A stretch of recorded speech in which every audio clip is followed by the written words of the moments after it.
Hello friends, എല്ലാവർക്കും നമസ്കാരം. നിങ്ങളുടെ ഏവരും കാത്തിരിക്കുന്ന രേവതിയുടെയും സച്ചിയുടെയും ഇന്നത്തെ വിശേഷത്തിലേക്ക് എല്ലാ കൂട്ടുകാർക്കും സ്വാഗതം. എല്ലാവർക്കും നല്ലൊരു ദിവസം ആശംസിച്ചുകൊണ്ട് തന്നെ നമുക്ക് ഇന്നത്തെ സൂപ്പർ ഹിറ്റ് വിശേഷത്തിലേക്ക് കിടക്കാം. അപ്പം അതിനു മുമ്പായിട്ട് ആരെങ്കിലും നമ്മുടെ ഈ ചാനൽ ആദ്യമായിട്ട് കാണുന്നുണ്ടെങ്കിൽ ഇതുവരെ സബ്സ്ക്രൈബ് ചെയ്ത് വെച്ചിട്ടില്ലെങ്കിൽ തീർച്ചയായിട്ടും ഒന്ന് സബ്സ്ക്രൈബ് ചെയ്ത് വെച്ചോളൂ കേട്ടോ.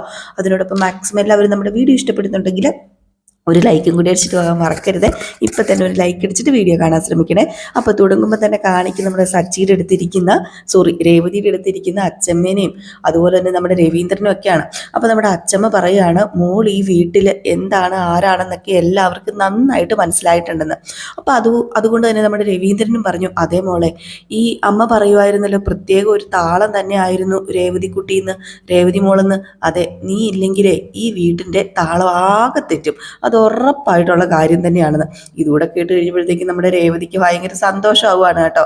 അങ്ങനെ വർഷയും ശ്രീകാന്തും ഒക്കെ ഉണ്ട് അവിടെ. അപ്പം ശ്രീകാന്ത് പറഞ്ഞു, ഇപ്പം താളം ശരിയായല്ലോ, ഏടത്തിക്ക് സുഖമായില്ലേ? അപ്പോഴത്തേക്കും പെട്ടെന്ന് നമ്മുടെ ശ്രുതി വന്നിട്ട്, രേവതിയുടെ കാല് ശരിയായല്ലോ. അപ്പോഴാണ് ശ്രുതി പറഞ്ഞത്, എന്തായാലും ശ്രുതിയുടെ പ്രാർത്ഥന കേട്ടു. അപ്പോഴത്തേക്കുമാണ് പെട്ടെന്ന് നമ്മുടെ സച്ചി പറഞ്ഞത്, ശ്രുതിയെടത്തി പാർലറെടത്തി എൻ്റെ ഭാര്യയ്ക്ക് വേണ്ടി പ്രാർത്ഥിച്ചെന്ന്. ഇതൊക്കെ വല്ലതും ശരിയാണോ എൻ്റെ പൊന്ന് ശ്രുതി എന്ന് ചോദിച്ചപ്പോഴത്തേക്ക് വർഷ പറഞ്ഞു, അത് ശരിയായിരിക്കും. കാരണം ഇനിയിപ്പം അടുക്കളയിൽ കയറണ്ടല്ലോ ശ്രുതിയെടത്തിക്ക്. അപ്പം അതുകൊണ്ട് രേവതി ചേച്ചിയുടെ കാല് പെട്ടെന്ന് ശരിയാകാൻ വേണ്ടി പ്രാർത്ഥിച്ചു കാണും. അപ്പോഴാണ് അച്ഛമ്മ പറഞ്ഞത്, അതങ്ങ് മനസ്സിൽ വെച്ചാൽ മതി, അത് ശ്രുതി മോളെ നീ മനസ്സിൽ വെച്ചാൽ മതി. ഇനി ഈ വീട്ടിലെ പണി 3 മരുമക്കളും ഒരുമിച്ച് ചെയ്യണം. ദേ മോളെ, രേവതി ആജ്ഞാപിക്കാൻ കുറേ ആളുകൾ ഉണ്ടാകും. ഒരുത്തി ഇപ്പം വരും. തീർത്ഥാടനത്തിന് പോയിട്ട് ആര് പറഞ്ഞാലും മോള് കേൾക്കണ്ട. മോക്ക് ചെയ്യാൻ പറ്റുന്നത് മാത്രമേ മോള് ചെയ്യാവുള്ളൂ. അപ്പൊ സച്ചി പറഞ്ഞു, ഞാനെന്നും പറയാറുള്ള അച്ഛമ്മേ, പക്ഷെ കേൾക്കണ്ടേ ഇവള്. ഇനി കേട്ടില്ലെങ്കിലേ നീ എന്നെ വിളിച്ചാൽ മതി സച്ചി, ഞാൻ ഓടി വന്നോളാം. ഇവളുടെ അടുത്ത കാലം കൂടി ഞാൻ തല്ലി ഓടിക്കും. അപ്പോഴത്തേക്ക് രേവതി പറഞ്ഞു, ഈ അച്ഛമ്മയുടെ ഒരു കാര്യം എന്ന് പറഞ്ഞുകൊണ്ടിരുന്നു. അതെ, ഞാൻ പോവാ, ഇരുട്ടുന്നതിന് മുമ്പ് വീട്ടിലെത്തണം. അയ്യോ അച്ഛമ്മ പോകണ്ട അച്ഛമ്മ കുറച്ച് ദിവസം കഴിഞ്ഞ് പോയാൽ മതി, ഇവിടെ ഇരിക്കാം. പിന്നെ നാളെ തെങ്ങിന് തടവിടാനേ ആള് വരും. ഞാൻ അവിടെ ഇല്ലെങ്കിലേ ആ മടിയന്മാര് നേരെ വണ്ണം ജോലി ചെയ്യത്തില്ല.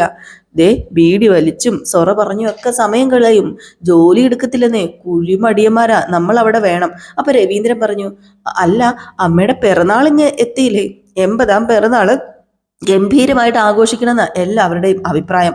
അത് കഴിഞ്ഞിട്ട് പോയാൽ പോരെ? അപ്പൊ രേവതി പറഞ്ഞു, അതെ അതെ അതെ, അത് കഴിഞ്ഞിട്ട് പോയാൽ മതി. അപ്പൊ സച്ചി പറഞ്ഞു, അച്ഛമ്മയ്ക്ക് 80 വയസ്സായി എന്നൊക്കെ പറഞ്ഞു ആരെങ്കിലും വിശ്വസിക്കോ? ഒരു 60, 65.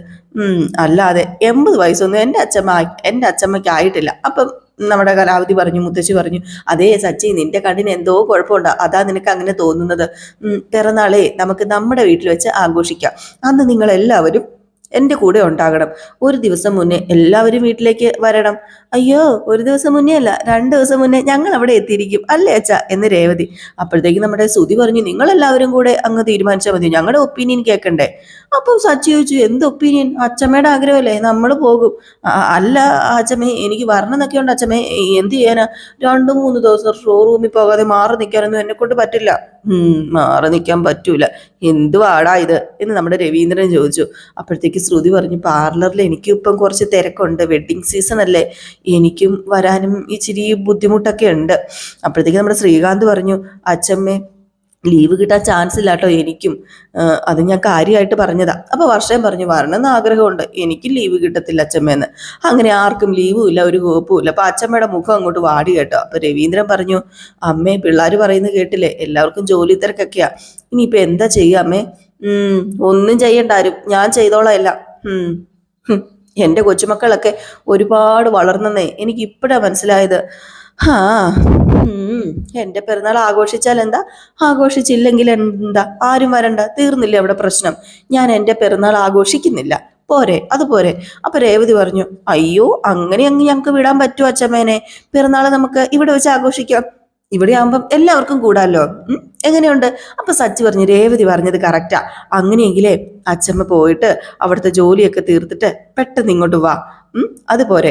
അപ്പോഴത്തേക്ക് നമ്മുടെ അച്ഛമ്മ പിണങ്ങിയിരിക്കുകയാണ് കേട്ടോ. അപ്പൊ രേവതി പറഞ്ഞു, അച്ഛമ്മേ പ്ലീസ്, എല്ലാവരും ഉണ്ടെങ്കിലല്ലേ രസമുള്ളൂ, നമുക്ക് അടിച്ചു പൊളിച്ച് ആഘോഷിക്കണ്ടേ അച്ഛമ്മേ, പ്ലീസ് അച്ഛമ്മേ. അപ്പൊ നമ്മുടെ വർഷം പറഞ്ഞു, പോയിട്ട് വാ അച്ഛമ്മേ, നമുക്ക് ഇവിടെ ആഘോഷിക്കാം. ഏറ്റവും ലാസ്റ്റ് നമ്മുടെ അച്ഛമ്മ അങ്ങ് സമ്മതിച്ചു കേട്ടോ. എന്നാ പിന്നെ ഞാൻ പോയിട്ട് വരാം, ഇവിടെ തന്നെ ആഘോഷിക്കാം. അപ്പൊ എല്ലാവർക്കും സന്തോഷമായിട്ടോ. അങ്ങനെ നമ്മുടെ അച്ഛമ്മ പറഞ്ഞു എൻ്റെ 80-ാം പിറന്നാള് ഇവിടെ ആഘോഷിക്കാം. ദേ ചെറുതായിട്ട് മതി കേട്ടോ, ഗംഭീരമായിട്ടൊന്നും വേണ്ട. ആ അത് ഞങ്ങൾ തീരുമാനിക്കും അല്ലേടാ സച്ചി എന്ന് രവീന്ദ്രൻ പറഞ്ഞു. അപ്പോഴത്തേക്ക് നമ്മുടെ സച്ചി പറഞ്ഞു പിന്നല്ലാതെ എനിക്ക് ദേ ഈ സച്ചിനെയാ പേടി. അച്ഛമ്മയോടുള്ള സ്നേഹം കൂടി കൂടി ചെറുതൊക്കെ ഇവനങ്ങ് വലുതാക്കും. ദേ ഒരു കാര്യം പറഞ്ഞേക്കാം സച്ചി, അനാവശ്യമായ ചെലവൊന്നും വേണ്ട, ഒത്തിരി ഓളം ഒന്നും വേണ്ട, ചെറിയൊരു പിറന്നാൾ ആഘോഷം. ദേ സച്ചി പെട്ടെന്ന് ബാഗൊക്കെ എടുത്ത് വണ്ടിയിൽ വെച്ചേ എന്നൊക്കെ പറഞ്ഞു. അപ്പോഴത്തേക്ക് നമ്മുടെ സച്ചി അങ്ങ് പോയി. അപ്പൊ രേവതിയോട് പറയാണ്, അതെ ഞാൻ പറഞ്ഞത് ഓർമ്മയുണ്ടല്ലോ, വീട്ടുജോലി ഒന്നും ചെയ്യുമൊന്നും വേണ്ട കേട്ടോ, ഇവിടെ ഇരുന്ന് ചെയ്യാൻ പറ്റുന്ന ജോലി മാത്രം, പൂ വിൽക്കാൻ പുറത്തൊന്നും പോണ്ട, കാല് നന്നായിട്ടൊന്ന് ശരിയാവട്ടെ, മരുന്നും ഭക്ഷണമൊക്കെ കൃത്യസമയത്ത് കഴിക്കണം, ഒന്നും തെറ്റാൻ പാടില്ല കേട്ടോ. പഴയതുപോലെ ഓടിച്ചാടി നടന്നാലേ ഉറപ്പായിട്ടും കാലിന് വേദന കൂടും, പിന്നെ അത് വലിയ പ്രശ്നമൊക്കെ ആകും, അതിനിട വരുത്താൻ പാടില്ല. ഞാൻ ശ്രദ്ധിച്ചോളാം അച്ഛമ്മേ, ഉറപ്പായിട്ടും ഞാൻ ശ്രദ്ധിച്ചോളാം. എന്നാ പിന്നെ വരട്ടെ മോളെ രേവതി, അച്ഛമ്മ പോയിട്ടെ പെട്ടെന്ന് വരാട്ടോ. ഒന്നുകൂടെ ഓർമ്മിപ്പിക്കുകയാണ്, പണി അത് 3 പേരും കൂടി ചേർന്ന് ചെയ്താൽ മതി, ഒറ്റയ്ക്ക് മോള് പണിയെടുക്കാൻ നിൽക്കരുത് എന്നൊക്കെ പറഞ്ഞിട്ട് നമ്മുടെ അച്ഛമ്മേനെ കൊണ്ടുവിടാൻ വേണ്ടി എല്ലാവരും കൂടെ തിണ്ണയിലേക്ക് ഇറങ്ങുക കേട്ടോ. ശ്രുതിക്കും ഒട്ടും താല്പര്യമില്ല കേട്ടോ. അച്ഛമ്മ പോയപ്പോഴത്തേക്കും എന്തൊരു സന്തോഷമാണ് നമ്മുടെ ശ്രുതിയുടെ മുഖത്ത് അതിലും വലിയ സന്തോഷം. ശ്രുതി പറഞ്ഞു ഇനി നമുക്ക് റൂം കിട്ടുമായിരിക്കും അല്ലേ? കിട്ടുമായിരിക്കുന്നോ? കിട്ടും ശ്രുതി എന്നിങ്ങനെ പറഞ്ഞ് ശ്രുതിനെ സമാധാനപ്പെടുത്തുകയാണ് ശ്രുതിയും. ഏതായാലും ശ്രുതിക്കിനി പണിയും എടുക്കണ്ടല്ലോ. ഈ ഒരു സമയത്ത് രവീന്ദ്രൻ വാർത്തയൊക്കെ വായിച്ചുകൊണ്ടിരിക്കുകയാണ്, പത്രം നോക്കി. അപ്പോഴത്തേക്കാണ് നമ്മുടെ ശ്രീകാന്ത് വരുന്നത്. ശ്രീകാന്ത് വന്നിട്ട്, അതെ അച്ഛമ്മ എപ്പോഴാണ് ഇനി തിരിച്ചു വരുന്നത്? പിറന്നാൾ ദിവസം രാവിലെ വരാന്നല്ലേ പറഞ്ഞിരിക്കുന്നത്. ബർത്ത്ഡേ ഫംഗ്ഷൻ നമുക്ക് ഈവനിങ് വെക്കാം അല്ലേ? ആയിക്കോട്ടെ, ഈവനിങ് വെക്കാം, വലിയ ആഘോഷങ്ങളൊന്നും വേണ്ടെന്നാ അമ്മ പറഞ്ഞിരിക്കുന്നത്. പിന്നെ നമ്മൾ അതൊന്നും കാര്യമാക്കണ്ട. അമ്മയുടെ ഈ പിറന്നാൾ ഈ തവണ നമുക്ക് ഗംഭീരമായിട്ട് ആഘോഷിക്കണം, നമുക്ക് കളറാക്കണം. അപ്പോഴേക്ക് സച്ചി പറഞ്ഞു, അതെ കളറ് വാരി വിതറാനായിട്ടെ നമ്മൾ ഹോളിയല്ല ആഘോഷിക്കുന്നത്, അച്ഛമ്മയുടെ പിറന്നാൾ ആഘോഷിക്കുന്നത്, അത് നീ ഒന്ന് മനസ്സിലാക്കടാന്ന്. എന്നിട്ട് അവിടെ വന്ന് നമ്മുടെ സച്ചി ഇരുന്ന് കേട്ടോ. അപ്പൊ രവീന്ദ്രൻ പറഞ്ഞു, എല്ലാ പെരുന്നാൾ ദിനത്തിലും ഞാൻ അമ്മേനെ കാണാൻ പോകുമായിരുന്നു, പക്ഷേ പിറന്നാൾ ആഘോഷിക്കത്തൊന്നും ഇല്ലായിരുന്നു. അമ്മയുടെ 60-ാം പിറന്നാൾ മാത്രമാണ് ഗംഭീരമായിട്ട് ആഘോഷിച്ചത്. ഇതിപ്പോ 80-ാം പിറന്നാളാണല്ലോ. അന്ന് നിങ്ങളൊക്കെ ചെറുപ്പമായിരുന്നു, അതുകൊണ്ട് അമ്മയ്ക്ക് ഗിഫ്റ്റ് ഒന്നും കൊടുക്കാൻ പറ്റിയിട്ടില്ല. 80-ാമത്തെ പിറന്നാളിന് ഗിഫ്റ്റ് കൊടുക്കാമല്ലോ എന്നിങ്ങനെ നമ്മുടെ ശ്രീകാന്ത് പറഞ്ഞു. എന്നിട്ട് പറഞ്ഞു, മക്കളൊക്കെ വളർന്നില്ലേ? വളർന്നു എന്ന് മാത്രമല്ല ഞങ്ങളൊക്കെ പെണ്ണും കെട്ടിയില്ലേ? അത് ശരിയാ, നിങ്ങളൊക്കെ പെണ്ണും കെട്ടി. എൻ്റെ അമ്മയ്ക്ക് ഇപ്പം വയസ്സ് 80-ആയി. ഈ സമയം വരെ ആരെയും ആശ്രയിക്കാതെ അമ്മ ജീവിച്ചത്. അത് അങ്ങനെ അധികം ആൾക്കാർക്കൊന്നും പറ്റത്തൊന്നുമില്ല. ഒറ്റ മോന്. 1 രൂപ പോലും ഇന്നേ വരെ എൻ്റെ അമ്മ എന്നോട് ചോദിച്ചിട്ടില്ല. ഞാൻ കൊടുത്താലോ ഒട്ടും മേടിക്കത്തുമില്ല. സ്വന്തം കാലിൽ നിൽക്കാനാ അമ്മയ്ക്ക് എന്നും ഇഷ്ടം.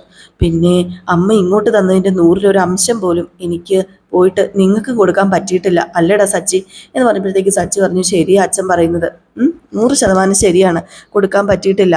അല്ല അച്ഛമ്മയ്ക്ക് ക്യാഷും സ്വർണ്ണമൊന്നും കൊടുക്കാൻ പറ്റിയിട്ടുണ്ടായിരിക്കത്തില്ല, പക്ഷേ ഇത്രയും സ്നേഹം ഒരമ്മയ്ക്കും അവരുടെ മകനിൽ നിന്ന് കിട്ടിയിട്ടുണ്ടായിരിക്കത്തില്ല. അതിന് അച്ഛമ്മ ഭാഗ്യവതി തന്നെയാ. ആ സ്നേഹം തന്നെ എൻ്റെ അമ്മയ്ക്ക് ഏറ്റവും വലുത്.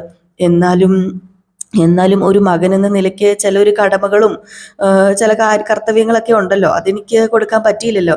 ദേ അച്ഛമ്മയുടെ ഈ പിറന്നാൾ നമുക്ക് അടിച്ചു പൊളിക്കാലോ, അച്ഛൻ വിഷമിക്കാതിരിക്കുക. അച്ഛമ്മയ്ക്ക് കൊടുക്കുന്ന ഏറ്റവും വലിയൊരു ഗിഫ്റ്റ് ആയിരിക്കും, അത് പ്രത്യേകിച്ച് അച്ഛൻ കൊടുക്കുന്ന ഏറ്റവും വലിയൊരു ഗിഫ്റ്റ് ആയിരിക്കും ഈ പിറന്നാൾ ആഘോഷം.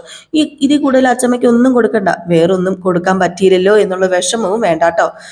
ഒരിക്കലും വിഷമിക്കേണ്ട, ഈ ബർത്ത്ഡേ ഒരിക്കലും മറക്കില്ല. ഈ പ്രാവശ്യം നമ്മുടെ ഞങ്ങളുടെ ഭാര്യമാരും ഞങ്ങളും ഒക്കെ ഉണ്ടല്ലോ ഗിഫ്റ്റൊക്കെ കൊടുത്ത് അച്ഛമ്മേനെ സ്നേഹം കൊണ്ട് ഗിഫ്റ്റ് കൊണ്ട് മൂടും. അപ്പം ഭയങ്കര സന്തോഷമാവും അച്ഛമ്മയ്ക്ക്. പിന്നെ ഈ കാര്യം ഒന്ന് കളറാക്കാൻ മതി, വർഷയോടൊന്ന് പറയട്ടെ. സച്ചേട്ടാ രേവതിയേടത്തിയോടും പറഞ്ഞേക്കണം കേട്ടോ, ഞാൻ വർഷയോട് പോയി പറയാം, അവള് നന്നായിട്ട് കളറാക്കും എന്നൊക്കെ പറഞ്ഞിട്ട് നേരെ ചെല്ലണം. പക്ഷെ നമ്മുടെ സച്ചിയുടെ മുഖത്ത് അത്രയ്ക്ക് വലിയ തെളിവും കാര്യങ്ങളൊന്നും ഇല്ല കേട്ടോ. അപ്പം രവീന്ദ്രൻ ചോദിച്ചു, എന്താണ് ഒരു സന്തോഷക്കുറവ്? ഒന്നുമില്ല അച്ഛാ, ഒരു സന്തോഷക്കുറവുമില്ല. അല്ല എന്തോ ഉണ്ടല്ലോടാ സച്ചി നിനക്ക്? ഒന്നുമില്ലെന്നേ എന്ന് പറഞ്ഞിട്ട് അങ്ങ് പോവുക. പക്ഷെ നമ്മുടെ സച്ചിയുടെ മുഖത്ത് വലിയ സന്തോഷമൊന്നും ഇല്ല കേട്ടോ. ഈ ഗിഫ്റ്റിന്റെ കാര്യം പറഞ്ഞപ്പോൾ മുതലാണ് സത്യം പറഞ്ഞ സച്ചിക്ക് വലിയൊരു സങ്കടവും വിഷമൊക്കെ വരുന്നത്. അപ്പൊ രവീന്ദ്രൻ ഇങ്ങനെ മനസ്സിൽ വിചാരിക്കുന്നുണ്ട്, സച്ചി എണീറ്റ് പോയപ്പോ എന്തോ ഉണ്ടല്ലോ, ഇവന് പെട്ടെന്ന് ഇത് എന്താ പറ്റിയത്, എന്തോ ഉണ്ട് എന്നൊക്കെ ഇങ്ങനെ മനസ്സിൽ വിചാരിക്കുകയാണ്. ഏതായാലും ഈ സീനൊക്കെ കഴിഞ്ഞ് പിന്നെ അടുത്തൊരു സീനാട്ടോ കാണിക്കുന്നത്. നമ്മുടെ ആരാ സോറി, രവീന്ദ്രൻ ഇങ്ങനെ ഫോണൊക്കെ ഇങ്ങനെ കൈ പിടിച്ചുകൊണ്ടിരിക്കുകയാണ്. അപ്പോഴത്തേക്ക് പെട്ടെന്ന് ഒരു കാറ് വന്ന് നിൽക്കുകയാണ് കേട്ടോ. വേറെ ആരുമല്ല കാറിൽ നിന്ന് വന്ന് ഇറങ്ങുന്നത്. ഇത്രയും ദിവസം വീട്ടിൽ സമാധാനവും സന്തോഷവും ഐശ്വര്യം ഉണ്ടായിരുന്നു. ഇറങ്ങിയിട്ടുണ്ട് മൂദേവി. നമ്മുടെ ആരാ, ചന്ദ്ര ഏതായാലും തിരിച്ചെത്തിയിട്ടുണ്ട്. അങ്ങനെ നമ്മുടെ രവീന്ദ്രൻ ചോദിച്ചത്, എന്ത് പറ്റി ചന്ദ്ര ഇത്ര ലേറ്റ് ആയത്? ട്രെയിൻ ലേറ്റ് ആയോ? അതോ സുധി നിന്നെ കൂട്ടാൻ വരാന് താമസിച്ചോ? ഏയ് അതൊന്നും അല്ല അച്ഛാ, ഞങ്ങൾ ഭാമ്യാന്റിയുടെ വീട്ടുവരെയൊക്കെ കയറി ഭാമ്യാന്റിനെ കൊണ്ടാക്കി, അതൊക്കെ ലേറ്റ് ആയത്. അല്ല, യാത്ര എങ്ങനെയുണ്ടായിരുന്നു? സുഖമായിരുന്നു, സുഖം. ഈ യാത്ര ഞാൻ ഒരിക്കലും മറക്കില്ല രവിയേട്ട, അത്രയ്ക്കും സുഖമായിരുന്നു. അപ്പോഴത്തേക്കും നമ്മുടെ സച്ചി എത്തിയപ്പോഴത്തേക്കും ഇങ്ങനെ നമ്മുടെ ചന്ദ്ര ഇങ്ങനെ ചോദിക്കുകയാണ്, അല്ല രേവതിക്ക് എങ്ങനെയുണ്ട്, നടക്കാനൊക്കെ പറ്റുമെന്ന്. അപ്പോഴത്തേക്ക് സച്ചി പറഞ്ഞു, ഓ രേവതിക്ക് നടക്കാൻ പറ്റില്ല എന്നൊക്കെ പറഞ്ഞു കഴിഞ്ഞാൽ ഇപ്പൊ തന്നെ തിരിച്ചു പോകാനായിരിക്കും. ഓ വന്നു കയറിയില്ല, അതിനു മുമ്പ് അവൾ കളിയാക്കാൻ തുടങ്ങിയല്ലോ. അപ്പോഴത്തേക്ക് രവീന്ദ്രൻ പറഞ്ഞു, അവൻ വെറുതെ ഒരു തമാശ പറഞ്ഞല്ലേ, നീയേ അകത്ത് കയറിപ്പോ എന്നിങ്ങനെ പറയാണ്. അപ്പൊ നമ്മുടെ ശ്രുതി ആണെങ്കിൽ ആ ഒരു ബാഗൊക്കെ എടുത്തോണ്ട് വന്നിട്ട്, എന്തൊരു വെയിറ്റ് ആയി, ഇതിനകത്ത് പായസമൊക്കെ ഉണ്ടായിരിക്കുമല്ലേ, അരവണ പായസമൊക്കെ ഉണ്ടായിരിക്കുമല്ലേ, ഒന്ന് തപ്പി നോക്കട്ടെ എന്ന് പറഞ്ഞ് നമ്മുടെ ചന്ദ്രയുടെ ബാഗ് എടുത്തോണ്ട് പുറകെ കയറി പോവാണ്. ഈ സമയത്ത് നമ്മുടെ സച്ചി അങ്ങോട്ടും ഇങ്ങോട്ടും നടക്കുന്നുണ്ട്, എന്തൊക്കെയോ ചിന്തിച്ച് ആലോചിച്ചൊക്കെ കൂട്ടുന്നുണ്ട് കേട്ടോ. എന്തായിരിക്കും നമ്മുടെ സച്ചിക്ക് ഇപ്പം ചിന്തിക്കാനും ആലോചിക്കാനും ഒക്കെ ഉള്ളത്? ആന്റണീനെ പോലീസ് കൊണ്ടുപോയി, ഇനിയിപ്പോൾ വേറെ എന്തായിരിക്കും? ഇതിൽ സച്ചി അങ്ങോട്ടും ഇങ്ങോട്ടൊക്കെ നടക്കുകയാണ് കേട്ടോ, വലിയ ഗൗരവത്തോടു കൂടി മസിലൊക്കെ പിടിച്ചാണ് നടക്കുന്നത്. ഈ ഒരു സമയത്ത് പിന്നെ കാണിക്കുന്ന സീൻ എന്ന് പറഞ്ഞിട്ട് നമ്മുടെ പാർക്കുമേറ്റില്ലേ, സുധിയുടെ കൂട്ടുകാരൻ പാർക്കുമേറ്റ്, ആ പുള്ളിക്കാരൻ എവിടെയോ കിടന്ന് ഇങ്ങനെ ഉറങ്ങാണ് കേട്ടോ, പാർക്കിലാണെന്ന് തോന്നുന്നു കേട്ടോ. ഇങ്ങനെ കിടന്ന് ഭയങ്കര ഉറക്കം. അപ്പൊ നമ്മുടെ സുധി അങ്ങോട്ടേക്ക് വരിക. പാർക്കുമേറ്റാണ് ഭയങ്കര ഉറക്കമാണ് കേട്ടോ. അപ്പോൾ നമ്മുടെ സുധി ചെന്ന് വിളിക്കുക. അപ്പോൾ സുധിയോട് ചോദിച്ചാൽ, നീ എന്താ ഇവിടെ? അതെ, വന്ന വഴി മറക്കാൻ പാടില്ലല്ലോ, ഞാൻ ഈ ബിസിനസ്മാൻ ആകുന്നതിന് മുമ്പ് ഞാനും ഇവിടെ കുറേ നേരം കിടന്ന് ഉറങ്ങിയിട്ടുള്ളതല്ലേ, അപ്പം ഈ വഴി പോയപ്പോൾ ബ്രോയെ കണ്ടിട്ട് പോകാമെന്നങ്ങ് കരുതി. ഓ സന്തോഷം, ഏതായാലും ബ്രോയ്ക്ക് എന്നെ കാണാൻ കയറാൻ തോന്നിയില്ലോ. ഏതായാലും എങ്ങനെയുണ്ട് ബ്രോയുടെ ബിസിനസ്സൊക്കെ എങ്ങനെ പോകുന്നു? കുഴപ്പമൊന്നുമില്ല. അല്ല ബ്രോ എന്താ ഈ സമയത്ത് കിടന്നുറങ്ങുന്നത്? സാധാരണ ഭക്ഷണമൊക്കെ കഴിച്ചിട്ടല്ലേ നമ്മൾ കിടന്ന് ഉറങ്ങാറുള്ളത്, അത് ടൈം വെച്ചിട്ടുള്ള പരിപാടി നീ ഉള്ളപ്പോഴല്ലേ, ഇപ്പൊ അങ്ങനെയൊന്നുമില്ല. ഏതായാലും നീ എന്നെ കാണാൻ വന്നല്ലോ, ഒരുപാട് സന്തോഷമായിടോ, ഒരുപാട് സന്തോഷമായി. അല്ല പിന്നെ എങ്ങനെ പോകുന്നു, സുഖം തന്നെയല്ലേ നിനക്ക്? ആ എനിക്ക് പരമസുഖം, ഞാൻ വരുന്നു, ഇവിടെ കിടക്കുന്നു, ഉറങ്ങുന്നു. അല്ല പിന്നെ ബ്രോ ക്യാഷ് വാരി കൂട്ടുകയാണല്ലോ ബിസിനസ് ഒക്കെ ചെയ്ത്. അല്ല നിന്നെ അന്ന് ആ പാട്ടും പാടിയൊക്കെ തട്ടിക്കൊണ്ട് പോയതിന് ശേഷം പിന്നെ കണ്ടിട്ടില്ലല്ലോ നമ്മള്? ആ ഇല്ല, കണ്ടിട്ടില്ല. ഓ ഞാനങ്ങ് വല്ലാതെ പേടിച്ചു പോയി. അതേന്നെ, ഞാനും പേടിച്ചു പോയി. അല്ല ബിസിനസ് ഒക്കെ നന്നായിട്ട് പോകുന്നുണ്ടോ? നീ ഒന്നും പറഞ്ഞില്ലല്ലോ. ആ അങ്ങനെയൊക്കെ പോകുന്നു, അതിനിടയിൽ ചെറിയൊരു അബദ്ധം പറ്റി. അബദ്ധം പറ്റും, കാരണം നീയാണല്ലോ. അതെ, രണ്ടുപേര് ഷോറൂമിൽ വന്നു, ഏകദേശം 5 ലക്ഷം രൂപയുടെ സാധനങ്ങൾ മേടിച്ചു. അവര് ബില്ല് വേണ്ടെന്ന് പറഞ്ഞു. അപ്പം ഞാൻ ബില്ലും കൊടുത്തില്ല. ബില്ലും കൊടുക്കാതെ ടാക്സ് ഉണ്ടാകും, അതുപോലെ ബ്ലാക്ക് മണി ആണെന്നൊക്കെ പറഞ്ഞ് വേറൊരു രണ്ടുപേര് വന്ന് എൻ്റെ കയ്യിൽ നിന്ന് 5 ലക്ഷം രൂപ മേടിച്ചോണ്ട് പോയി, വിജിലൻസുകാരാന്നും പറഞ്ഞ്. അവർ വിജിലൻസുകാരൊന്നും അല്ലായിരുന്നു. അവരെ ആദ്യം വന്നില്ലേ, അവരുടെ ബാക്കി പത്രമായിരുന്നു. പിന്നെ മനസ്സിലായത് അവർ വലിയൊരു തട്ടിപ്പുകാരാണെന്ന്. ഓ അപ്പം 5 ലക്ഷം രൂപ പോയി കിട്ടിയല്ലേ? അതേന്നേ, പോയി കിട്ടി. എന്ത് ചെയ്യാനാ, അവരിങ്ങനെ കുറേ പേരെ പറ്റിച്ചിട്ടുണ്ട്. അതുകൊണ്ടേ ഞാൻ പോലീസിലൊക്കെ പരാതി കൊടുത്തു. പക്ഷെ എന്താ കാര്യം, ഇതുവരെ അവരെ പിടികൂടാൻ പറ്റിയിട്ടില്ല. കഷ്ടമായി പോയല്ലോ. 5 ലക്ഷം രൂപയുടെ സാധനങ്ങൾ വിറ്റു, അതിൽ 1 ലക്ഷം രൂപയുടെ ലാഭം കിട്ടി എന്നൊക്കെ ഞാൻ എൻ്റെ ഭാര്യയോട് പറഞ്ഞു. പറ്റിക്കപ്പെട്ട കാര്യം ഞാൻ ഇതുവരെ അവളോട് പറഞ്ഞിട്ടില്ല. പറഞ്ഞാലുണ്ടല്ലോ അവളെന്നെ കൊല്ലും. ലാഭം കിട്ടിയ 1 ലക്ഷം രൂപ ഇനി അവൾക്ക് കൊടുക്കണം. പിന്നെ ഡീലർക്ക് 4 ലക്ഷം രൂപ കൊടുക്കണം. അതിനൊരു 5 ലക്ഷം രൂപ വേണമായിരുന്നു. ബ്രോ എനിക്കൊരു 5 ലക്ഷം രൂപ തരുമോ? പെട്ടെന്ന് ക്യാഷ് സംഘടിപ്പിക്കാൻ വേറെ വഴിയൊന്നുമില്ല. അതുകൊണ്ട് ഞാൻ അമ്മയോട് കടം ചോദിച്ചു. പിന്നെ നടന്നതൊക്കെ ഒരു വലിയ സംഭവമായിരുന്നു. ലാസ്റ്റ് കുറച്ച് സ്വർണ്ണമൊക്കെ എടുത്ത് വിറ്റും മറിച്ചും ഒക്കെയാണ് സത്യം പറഞ്ഞു കഴിഞ്ഞിട്ടുണ്ടെങ്കിൽ ഞാൻ അത് കൊണ്ടുപോയി പണയം വെച്ചിട്ടാ പൈസ കൊടുത്തത്. ഇനിയിപ്പം ഈ സ്വർണം തിരിച്ചൊക്കെ എടുക്കണമെങ്കിലും അതേ സ്വർണം തിരിച്ച് പണിയിപ്പിച്ച് അവിടെ വെച്ചില്ലെങ്കിൽ അമ്മ എന്നെ കൊല്ലും. ഞാൻ പണയം വെച്ചു എന്ന് അമ്മയോട് പറഞ്ഞിരിക്കുന്നത്. അപ്പം എനിക്ക് എങ്ങനെയെങ്കിലും അതേപോലത്തെ സ്വർണ്ണങ്ങൾ പണിയിപ്പിച്ച് തിരിച്ചു കൊണ്ടുവയ്ക്കണം. ഓ കൊള്ളാം. അപ്പം നീ ആരുടെ സ്വർണം എടുത്തത്? അത് ഈ എൻ്റെ അനിയൻ്റെ ഭാര്യയുടെ സ്വർണം അമ്മ എടുത്ത് തന്നു. ഓ കൊള്ളാലോ, ബെസ്റ്റ് അമ്മ. അതെ ഞാൻ പറഞ്ഞല്ലോ പണയം വെക്കാനാ തന്നത്, പക്ഷെ ഞാൻ അതെടുത്ത് വിറ്റു. സ്വർണം വിറ്റ കാര്യം അമ്മ അറിഞ്ഞിട്ടില്ലടാ. ഞാൻ അറിഞ്ഞു കഴിഞ്ഞിട്ടുണ്ടെങ്കിൽ എന്നെ കൊല്ലും. അല്ല ഞാനൊരു കാര്യം പറയട്ടെ, നിന്റെ അനിയനും ഭാര്യയും ആ സ്വർണം തിരികെ ചോദിച്ചാൽ എന്ത് ചെയ്യും? പേടിയില്ല, ഞാൻ പേടിച്ച് വിറച്ചാ നിൽക്കുന്നത്. അമ്മ കുറേ ദിവസമായിട്ട് വീട്ടിലില്ലായിരുന്നു. തീർത്ഥാടനം കഴിഞ്ഞ് ഇന്ന് അമ്മ തിരിച്ചു വന്നത്. അതോടുകൂടി എൻ്റെ സമാധാനവും പോയി. വിറ്റ ആഭരണങ്ങളുടെ അതേപോലെയുള്ള സ്വർണ്ണാഭരണങ്ങൾ മേടിച്ച് എനിക്ക് അമ്മേനെ ഏൽപ്പിക്കണം, എങ്കിലേ എനിക്ക് സമാധാനം ആവത്തുള്ളൂ. അല്ല, നീ എത്രയും പെട്ടെന്ന് അത് ചെയ്യുക. അതിനല്ലേ ഞാൻ ക്യാഷ് വേണമെന്ന് പറയുന്നത്. എടോ ബ്രോ, എനിക്ക് ഒരു 5 ലക്ഷം രൂപ തന്ന് സഹായിക്കണം. ഞാൻ കാല് പിടിക്കാം. 2-3 മാസം കഴിഞ്ഞ് ഞാൻ തിരിച്ചു തരാം. ഉം തിരിച്ചു തരും, തിരിച്ചു തരും, നീ തിരിച്ചു തരും. അതെ, ഞാന് പലിശ തരാം. ഏ എങ്ങനെയാ? പൈസ തരുവോ? ഓഹോ, അപ്പൊ വന്ന വഴി മറക്കാഞ്ഞിട്ടല്ലോ അല്ല നീ വന്നത്, ക്യാഷ് മേടിക്കാൻ വേണ്ടി വന്നതാണല്ലേ? അങ്ങനെയൊന്നുമില്ല, പ്ലീസ്, ഞാൻ പറയുക, മുമ്പത്തെ സ്തുതിയൊന്നും അല്ല ഞാനിപ്പം. ഞാൻ തിരികെ ആ ക്യാഷ് തരും, ഉറപ്പാ. അയ്യോ, നീ ഒരു 10 രൂപ പോലും എനിക്ക് തരുകയും വേണ്ട, ഞാനും നിനക്ക് തരുന്നില്ല. അയ്യോ, ഞാൻ നിന്റെ ഫ്രണ്ട് അല്ലേ, ഇങ്ങനെയൊക്കെ പറയാമോ? ഫ്രണ്ട്ഷിപ്പ് വേറെ, ക്യാഷ് വേറെ. ഏതായാലും എനിക്ക് ഈ വർക്ക് കണ്ടിന്യൂ ചെയ്യണം. അതുകൊണ്ട് നീ പൊക്കെ എനിക്ക് വർക്ക് കണ്ടിന്യൂ ചെയ്തിട്ട് എനിക്ക് വീട്ടിൽ പോകണം. അതെ, സുധി എത്ര ചോദിച്ചിട്ടും കാര്യമില്ല, ഞാൻ തരത്തില്ല. നീ പോകാൻ നോക്ക് എന്ന് പറഞ്ഞ് നമ്മുടെ സുധീനെ അവിടെ നിന്ന് ഓടിക്കാൻ തുടങ്ങുകയാണ് കേട്ടോ. സുധി പോവുമോ? സുധിയാണെ പൈസ ഇല്ലാതെ പോകത്തുമില്ല. ലാസ്റ്റ് നമ്മുടെ പാർക്ക്മേറ്റ് പറഞ്ഞു, നീ പോന്നും പറഞ്ഞ് തള്ളി വിടുകയാണ് കേട്ടോ. കാരണം ഒരിക്കലും സുധിക്ക് കൊടുത്ത പൈസ തിരിച്ചു കിട്ടില്ലെന്ന് നന്നായിട്ട് അറിയാം നമ്മുടെ പാർക്ക്മേറ്റിന്. അതുകൊണ്ട് ആകെ സ്തുതി പെട്ട് നിൽക്കുന്ന ഒരു അവസ്ഥയാണ് കേട്ടോ. ഈ സമയത്ത് പിന്നെ കാണിക്കുന്ന നമ്മുടെ സച്ചിനാണ്. സച്ചിൻ്റെ ആ സങ്കടവും വിഷമവും ഒന്നും മാറിയിട്ടില്ല കേട്ടോ. ഇങ്ങനെ ഇരിക്കുകയാണ്, എന്ത് സങ്കടമാണെന്ന് അറിയത്തില്ല. അപ്പൊ രേവതി ചോദിച്ചത് എന്ത് പറ്റി സച്ചേട്ടൻ ഇങ്ങനെ ആലോചിച്ചിരിക്കുന്നത്? അത് പിന്നെ അച്ഛമ്മേനെ കുറിച്ച് ആലോചിച്ചിട്ടാ. അച്ഛമ്മേനെ കുറിച്ചിട്ട് എന്താ സങ്കടപ്പെടാനാ, നമുക്ക് ഗംഭീരമായിട്ട് ആഘോഷിക്കേണ്ട പിറന്നാള്. അത് തന്നെ അച്ഛനും പറഞ്ഞത്. അച്ഛമ്മയുടെ 60-ാം പിറന്നാളെ ഗംഭീരമായിട്ട് ആഘോഷിച്ചു അത്രേ. അന്ന് ഞാൻ ചെറിയ പ്രായമായിരുന്നാലേ എനിക്ക് സമ്മാനങ്ങളൊന്നും മേടിച്ചു കൊടുക്കാൻ പറ്റിയില്ല രേവതി. പക്ഷേ അതുപോലെ അല്ലല്ലോ. അത് ശരിയാ, ഈ ബർത്ത്ഡേക്ക് നമുക്ക് അച്ചമ്മയ്ക്ക് നല്ലൊരു സമ്മാനം കൊടുക്കാം. അതിനെക്കുറിച്ചാണോ സച്ചേട്ടൻ ആലോചിക്കുന്നത്? അതേ രേവതി, അതിനെക്കുറിച്ച് തന്നെ ഞാൻ ആലോചിക്കുന്നത്. അച്ചമ്മയ്ക്ക് മറക്കാനാകാത്ത നല്ലൊരു സമ്മാനം മേടിച്ചു കൊടുക്കണം. കുഞ്ഞായിരിക്കുമ്പോൾ മുതൽ എൻ്റെ അച്ചമ്മയല്ല എന്നെ നോക്കിയത്, വളർത്തി വലുതാക്കി എനിക്ക് വേണ്ടി എൻ്റെ അച്ചമ്മ എന്തൊക്കെയോ ചെയ്തു. ഇപ്പം വരെ ജീവൻ കൊടുക്കും എനിക്ക് വേണ്ടി. പക്ഷേ എനിക്ക് എൻ്റെ അച്ചമ്മയ്ക്ക് വേണ്ടി തിരിച്ചൊന്നും കൊടുക്കാൻ പറ്റിയിട്ടില്ല. അതുകൊണ്ട് എന്തെങ്കിലും കാര്യമായിട്ട് എൻ്റെ അച്ചമ്മയ്ക്ക് കൊടുക്കണം എന്നുണ്ട്. ഞാൻ മുമ്പ് ഓടിച്ചിരുന്ന കാറില്ലേ, മേടിച്ചു തന്നത് അച്ചമ്മയാ. അതെനിക്കറിയാന്നേ സച്ചേട്ടൻ, അതൊക്കെ എന്നോട് പറഞ്ഞിട്ടുണ്ടല്ലോ. നിന്നോട് പറഞ്ഞിട്ടുണ്ടല്ലേ. എനിക്ക് വേണ്ടി അച്ചമ്മ ചെയ്തത് പറയാൻ തുടങ്ങിക്കഴിഞ്ഞാലേ ഒരു ദിവസം ഒന്നും തികയത്തില്ല, ഒരു വർഷം പോലും തികയത്തില്ല.